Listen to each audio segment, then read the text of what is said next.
С сегодняшнего дня Россия живет по зимнему времени. Накануне ночью жители страны перевели стрелки на час назад. До сих пор в России действовало постоянное летнее время, опережающее астрономическое на 2 часа. Однако 2/3 населения уже не поддерживают такое решение. В связи с этим в июле Госдума приняла постановление об окончательном переходе на зимнее время. При этом Камчатка, Удмуртия, Чукотка, Самарская и Кемеровская области останутся в летнем. Часы также не перевели в Донецкой области, и самопровозглашенная республика теперь в одном часовом поясе с Москвой. Почувствовали ли на себе жители Северной Осетии перевод стрелок? Летнее или зимнее время предпочитают владикавказцы? И как они провели самое длинное 25-часовое воскресенье? Эти вопросы горожанам задали корреспонденты Осетия ТВ.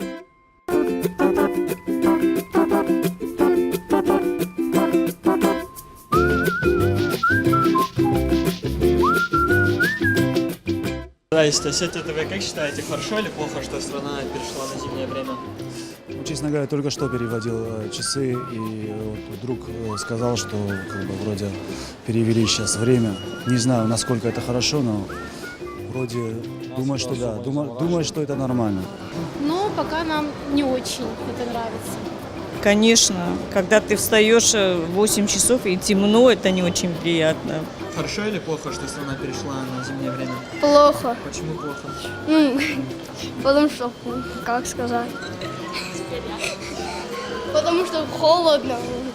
Хорошо или плохо, что страна перешла на зимнее время? Ужасно. Нам все равно рано вставать. Почувствовали, что этой ночью спали почти ночью? Нет, я встала в свое время. Плохо. Не выспались. Хорошо.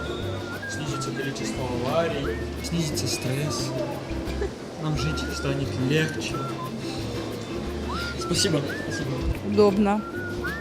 Детям легче вставать в школу. Наверное, хорошо, если это научно обосновано, конечно же, хорошо. Школьники рады, потому что на час дольше спать.